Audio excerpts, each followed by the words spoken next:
Hello everyone, আসসালামু আলাইকুম। তোমরা সব কেমন আছো? আশা করছি তোমরা সবাই ভালো আছো, সুস্থ আছো। আলহামদুলিল্লাহ, আমি আমার ছোটো পরিবার নিয়ে ভালো আছি।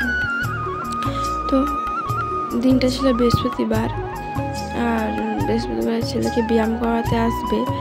আর সেই দিনকে এত পরিমাণে বৃষ্টি হচ্ছে, সকাল থেকে ঘুম থেকে উঠে বাসি কাজ সারা হয়ে গেছে। পানি ভরা, বাসন ধোয়া, সমস্ত কাজ হয়ে গেছে। যেহেতু বৃষ্টি হচ্ছিল আর কলধারে ফোনে ভিডিও করা হয়নি। তো বৃষ্টি এখন থেমেছে, আমি ঘর তো পরিষ্কার করে বিছানা করে নিয়েছি। তারপরে ব্যায়ামের স্যার আর কি চলে আসবে। মানে বৃষ্টি থামছে আর মানে একটু রোদ্দুর হচ্ছে, আবার বৃষ্টি হওয়া শুরু করে দিয়েছে। তো বৃষ্টি এই সময় একটু থেমেছে, তো এই ফাঁকে আর কি ছেলেকে রেখে সমস্ত কাজ আরও তাড়াতাড়ি এগিয়ে নিচ্ছি। এদিকে খালি জোর এসেছিলো পুরো আমাদের পুরো ঘরের কাদা, মানে ঘর অবধি আর থেকে যাই জোর পানি যখন আসে আর কি।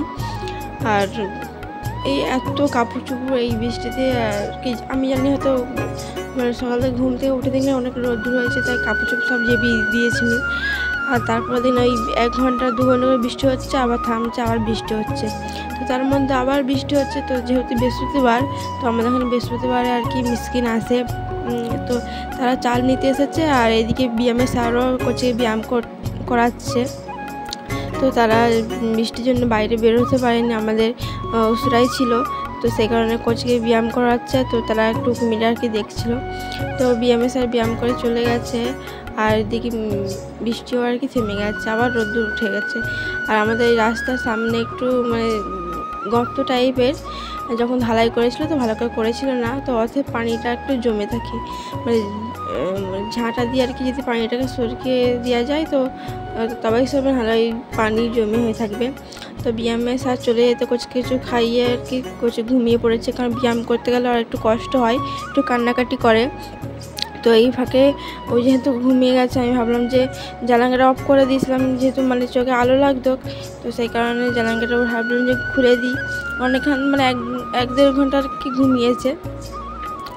আর এদিকে মানে আবার বৃষ্টি শুরু হচ্ছে, আর আবার হচ্ছে, মানে কি বলবো, মানে বর্ষাকালে এমনই হয়। মানে 1 ঘন্টা 1.5 ঘন্টা বৃষ্টি হচ্ছে, একটু মানে 5-10 মিনিট বৃষ্টি হচ্ছে, আবার রোদ্দুর হচ্ছে। এই কাপড় চোপড় মানে ছাদে মেলা আবার তোলা এরকমই হচ্ছে আর কি। আর যে কাপড় চোপড়গুলো জেবিয়েছিলাম সেইগুলো আর কি ছাদে মেলেছিলাম, যে একটু শুকিয়ে গেলে আর কি ঘরে মেলবো।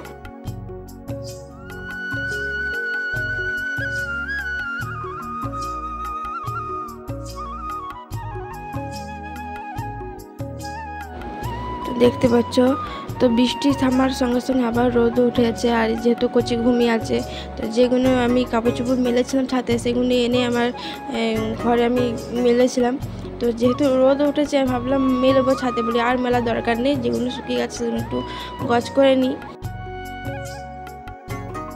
যে কাপড় চোপড় শুকানো ভালো করে হয়নি সেগুলো আর মেলিনি ছাদে, কারণ 100 বার বৃষ্টি এসতেছে, মেঘলা ওয়েদার হয়ে যাচ্ছে, কখনো রোদ উঠছে। তো সেই জন্য আমার দেওয়ারের রুমে আর কি আমি মেলে দিয়েছি।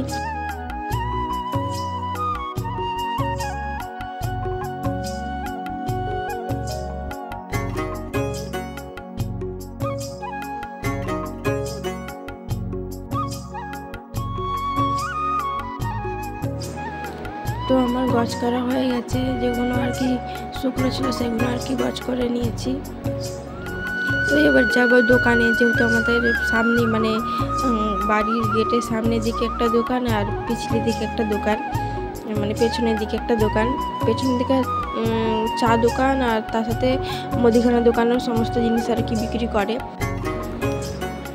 ওই যে গোলাপি ঘরটা, ওইটাই দোকান। তো আমি সয়াবিন কিনতে হবে, যেহেতু কচি ঘুমিয়ে আছে।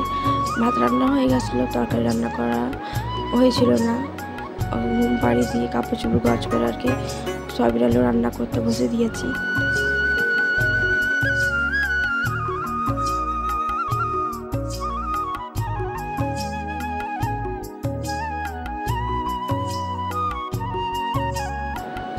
তো আমার সয়াবিন আলু তরকারি কষানো শেষ হয়েছে। চলো এদিকে এবার পানি, যেহেতু আমি ভরতেছি 12টা বাজে, তো আমি কলবারের দিকে চলে এসেছি।